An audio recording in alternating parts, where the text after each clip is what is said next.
예, 요즘은 밥을 집에서 밥솥으로 직접 해먹기보다는 즉석밥을 사 먹는 가구가 많죠. 그런데요, 이 즉석밥 용기 잘 씻어도 재활용하기가 쉽지 않다는 기사입니다. 지난해 즉석밥 약 10억 개가 넘게 판매된 걸로 추산됩니다. 이 말인즉슨 즉석밥이 담겨있던 플라스틱 용기도 10억 개가 버려졌다는 거겠죠.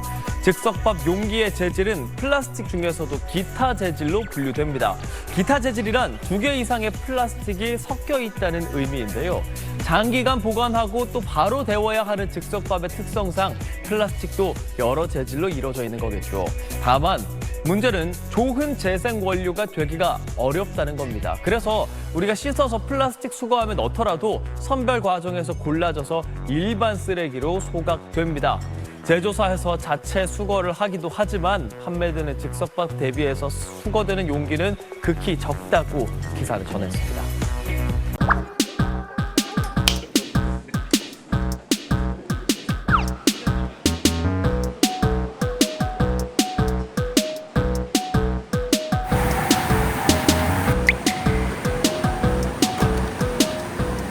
즉석밥 용기는 플라스틱 재질이 95%라 97%로 규정된 현행 분리수거 체계상 따로 분류되지 않으면 사실상 재활용이 어렵기 때문입니다.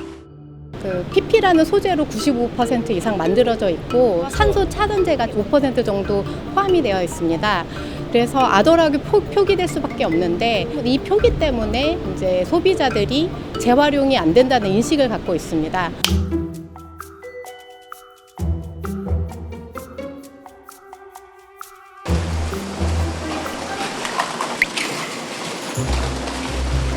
이 햇반 용기가 잘 회수해서 세척되면 원료로서 사용이 가능합니다. 가전제품이나 자동차 내 플라스틱 재활용된 원료로도 사용이 가능합니다.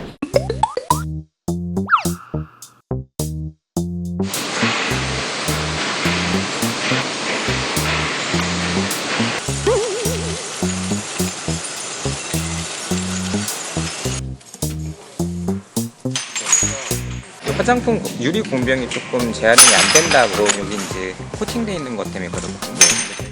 저희의 공병을 다시 저희의 공병으로 되살리는 작업을 하고 싶어도 소비자분들이 조금 같이 도와주셔야 되거든요. 최소 매장으로 가져오시거나 택배 박스를 뿌려서 보내주셔야 되는 최소한의 불편한 작업이 조금 있으세요. 자사몰에서 소비자가 용기 수거 신청을 하고 문 앞에 내놓으면 무료로 회수한 뒤 현금처럼 쓸 수 있는 포인트로 돌려줍니다. 화장품 용기를 생산하는 이곳에서는 수거된 화장품 공병 등을 활용해 재활용 비율을 20%까지 늘릴 계획입니다. 그것들이 저희한테 잘 모아지기만 하면 회사에서 자체적으로 수거해서 분류 작업을 거친 다음에 다시 저희 화장품 공병 유리를 만드는 작업을 진행을 하고 있습니다. 고객이 보낸 다 쓴 화장품 용기가 유리와 플라스틱 등으로 분류됩니다. 수거된 유리 용기는 분쇄 공장으로 옮겨진 뒤 유리 조각으로 잘게 부서집니다.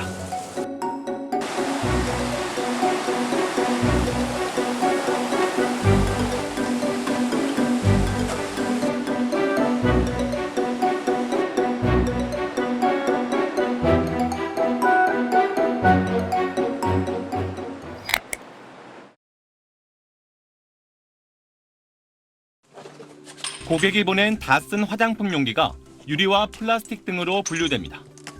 수거된 유리 용기는 분쇄 공장으로 옮겨진 뒤 유리 조각으로 잘게 부서집니다. 한 화장품 회사는 자사몰에서 소비자가 용기 수거 신청을 하고 문 앞에 내놓으면 무료로 회수한 뒤 현금처럼 쓸 수 있는 포인트로 돌려줍니다. 1월 한 달 수거량이 지난달에 비해 20% 가까이 늘었습니다. 화장품 용기를 생산하는 이곳에서는 수거된 화장품 공병 등을 활용해 재활용 비율을 20%까지 늘릴 계획입니다.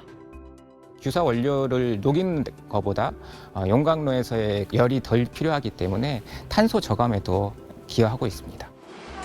즉석밥을 생산하는 이 기업도 직접 용기를 수거하고 있습니다. 즉석밥 용기는 플라스틱 재질이 95%라 97%로 규정된 현행 분리수거 체계상 따로 분류되지 않으면 사실상 재활용이 어렵기 때문입니다.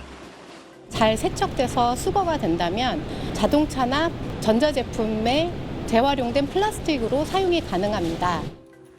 경제성을 고려하면 많은 양의 용기가 확보돼야 해 20개 이상 타사의 즉석밥 용기도 회수하고 있습니다.